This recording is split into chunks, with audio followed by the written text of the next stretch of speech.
Ես այսօր ձեզ մոտ բարձրանալուց առաջ ձեր շենքի առաջին հարկում կա հայփոստի մասնաճյուղ։ Այդ մասնաճյուղից մի հարցում եմ ուղարկել վարչապետի աշխատակար եւ դա արդեն իմ 4-րդ հարցումն է, նույնա բովանդակ, որոնցից 3-ի նախորդ պատասխան չեմ ստացել։ Սա էլ արդեն 4-րդն է։ Սպասում եմ, որ սրա պատասխաններ չստանամ։ Նոր դիմեմ դատարանով պարտավորեցնեմ այդ հարցերից պատասխանը։ Հարցերից հետևյալն է։ Այդ կնիկն ուր է գնացել։ Ես ասում եմ ավելի ժողովրդես չեմ գրել, էլի։ Ուր է գնացել։ Ինչ իրավական ակտով է այդ գործողումը ձևակերպել։ Դրա ինքնաթիռի տոմսը ով է առել։ Ինքը ով է։ Որովհետև ասենք օրինակ հանրային ծառայության մասին օրենքում վարչապետի կին հանրային պաշտոնյա գոյություն չունի։ Ասենք օրինակ վարչապետի քավոր էլ չկա, աներձակ էլ չկա։ Բայց քանի որ դրանցից մեկը մարզպետ է, մեկը պատգամավոր է, էլի կարող է դրանք գործուղման գնան, ասես դե ինքը որպես քավոր չի գնացել գործուղման, որպես մարզպետ է գնացել։ Կամ ինքը որպես աներձակ չի գնացել, ինքը որպես ուրիշ ձակ է գնացել։ Բա կնիկն ով է։ Ինչ գործ ունի նրա կինը գնա պետությանը, եթե նա իր սեփական փողերի հաշվին է, դա պիտի հայտարարագրվի։ Բայց նրան անվտանգություն է ուղղ, նկարները նայում ես, անվտանգության աշխատակից է ուղեկցում, նշանակում է պետական պահպանության ծառայությունն էլ է մարդ գործուղել։ Ինչու՞ է հիմնավորում, ասեք, եթե նա մասնավոր այց է, պետական պահպանությունը չի է նրան ուղեկցում։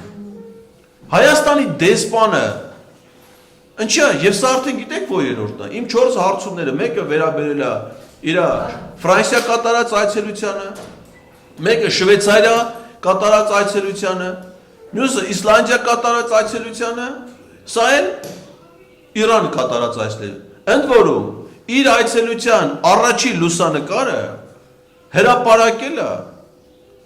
15 զինվորների մահվան մասին օրը։ Ես ճիշտ ասած մտածում եի, ասում եի, իր ցինիկությունը իրան թույլ է տալի, էլի, որ մենք այտենց վարկած ունենանք իր մասին մտածելու։ Ես ասի, հեսա ես իրիկոն սա էլի Բուխարին վառելու է, մոմերը շարի,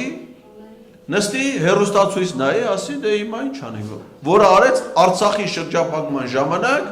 երբ որ ինքը կառավարական դղյակից էր մոմերը եւ Բուխարին վառե ֆուտբոլ նայում, Ադրբեջանի իր գոլեգա բնապահպանները Լաչինի միջանցքում էին այդ նույն խաղը նայում միաժամանակ։ Ու ինքը ասեց հանգիստ նստած ուզում ասի, ինչ, ընդ որում ասեմ դες թե ինչ էր մոմերը վառե, որովհետեւ այդ օրը կառավարության շենքի դիմաց բողոքի ակցիա եղավ։ Եվ ակցիայի կազմակերպիչները այդ նույն մոմերից տարան դրեցին որպեսի հիշատակ զինվորները, ինքը ասաց դուք հիշատակի համար եք, ես այդ նույն մոմերից կվառեմ որպես իմ վայելքի համ, հատուկ անում էլի, ես հասկանում եմ այդ ցինիզմի այդ գագաթնակետը։ Ես ասեցի սա այս ցինիկունը սա նորից էլի Բուխարին վառելու է նստի, մեկը պարզվեց չի կարա, որովհետև բանում է, Իրանում է, ազդեցիկ կանանց ֆորումի է մասնակցում։ Այս հանցագործության ամենամեծ դրսևորումները սրանց անսահման ցինիզմն է։ Ես այսօր Ալեն Սիմոնյանի այս հարցազրույցը որ նայում եմ բրիֆինգ լրագրողները, նման ցինիզմ ես ուղղակի բնության մեջ դժվար է պատկերացնել։ Ուստեղ մենակ մի բան է էլի, որ Արադ Միրզոյանը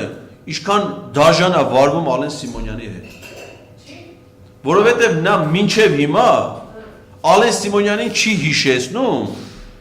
թե ինքը ինչ կարգավիճակում էր հայտնվել մարդկանց ոտերի տակ նոյեմբերի 9-ի լույս 10-ի գիշերը։ Այդ ժամանակ ինքը ազգային ժողովի նախագահ էր։ Չի հիշացնում Ալեն Սիմոնյանին դրա մասին։ Իրան էր թվում է, թե ինքը կարա ցինիզմով առաջ գնա։